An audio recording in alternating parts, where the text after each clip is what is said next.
Hello viewers, welcome to my YouTube channel. Today I have very interesting story for you. Don't forget like and subscribe. Now enjoy the story. I have been to funerals where the grief was quieter than what I felt that evening. It was a Saturday in October, the kind of evening that smells like wood smoke and fading sunlight. My son Marcus had organized a retirement party, not for me, but for his father-in-law, Gerald, a broad-shouldered man who had spent 35 years managing a chain of auto dealerships and who wore his success like a second skin. The party was held in the backyard of Marcus's home, a property I had helped him purchase 14 years ago when he was 26 and newly married, and the world had not yet handed him everything he thought he deserved. There were 50 people in that yard, round tables with white linens, catered trays of food that Marcus had paid for and made sure everyone knew he had paid for, string lights looped between the oak trees, a portable bar in the corner staffed by a young man in a vest. I sat at a table near the edge of the yard, next to my daughter-in-law's aunt, a quiet woman named Dottie who smelled of lavender and said little. I was comfortable in my corner. I have always been comfortable on the edges of things. I am 71 years old. My name is Raymond. I spent 40 years as a civil engineer, designed 3 of the bridges still standing in this county, and retired 7 years ago when my wife Alina died, and I lost the will to drive to an office every morning. Since Alina passed, I have lived simply, a small house, a vegetable garden, a shelf of books I have actually read. Marcus calls this existence embarrassing. He has said so, not always with words. The trouble began near 8 o'clock, after Gerald had given his speech and the bar had been visited several times by most of the men in attendance. Marcus was holding court near the center tables, surrounded by colleagues and neighbors, his face flushed and laughing. I watched him from my corner and felt the familiar mix of pride and sorrow that comes with loving someone who has grown past needing you. I do not know what prompted it. Perhaps someone asked about family. Perhaps Marcus had been drinking more than I realized. Perhaps some part of him had simply been waiting for an audience large enough to make it worthwhile. He raised his voice, that particular raising of a voice that is not an accident, that is designed to carry, and said, gesturing in my direction, "That's my dad over there, retired engineer, spends his days growing tomatoes and watching birds." He paused, looked around at his audience, and smiled the smile I have seen on his face since he was 12 years old and learning that cruelty could be performed as comedy. Honestly, total loser, he laughed. 3 or 4 people near him laughed. The rest of the yard went into that particular silence that falls when something has been said that cannot be unsaid. Dottie beside me put her hand briefly on top of mine and then removed it, as if she had thought better of the gesture. I looked at my son across that yard, across those white linens and string lights and 50 faces, and I did something that seemed to confuse everyone who was watching. I smiled, not a wounded smile, not a smile that was covering something. A genuine, unhurried smile, the kind that comes from a place so deep inside a person that it cannot be touched by what is happening on the surface.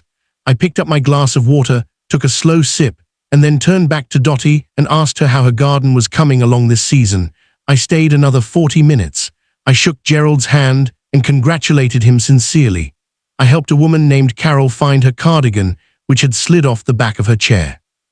I said goodnight to Marcus, who could not quite meet my eyes, and I drove myself home in the dark. That night, I sat at the kitchen table where Alina and I used to eat breakfast together, and I opened my laptop for the first time in several months. Here is what most people at that party did not know. What Marcus himself did not fully know, because I had never seen the need to tell him. Alina and I had not lived simply out of necessity. We had lived simply by design. In the 40 years I spent as a civil engineer, I had been careful with money in the way that people who grew up without it learn to be careful. I had invested early and consistently, guided by a financial advisor named Philip, who had been recommending index funds and municipal bonds since 1987, and who had the steady temperament of a man who had seen every kind of market. When Alina died, I inherited her portion of our shared portfolio, along with the life insurance policy she had insisted on maintaining despite my protests that we did not need it. I am not a wealthy man by the standards Marcus has constructed for himself, but I am a man with $4.2 million sitting quietly in accounts that have never come up at a dinner party.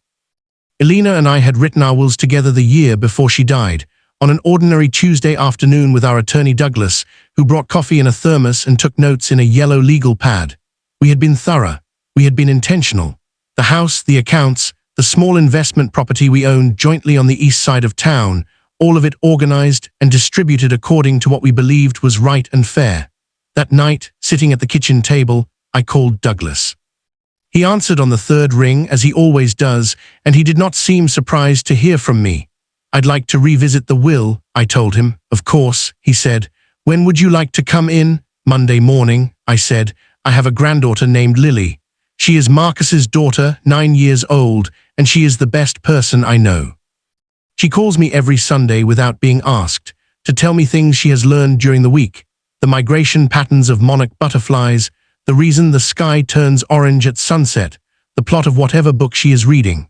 She visited me in August, and we spent 3 afternoons in the garden together, and she asked me serious questions about soil composition, and I answered them as seriously as they deserved.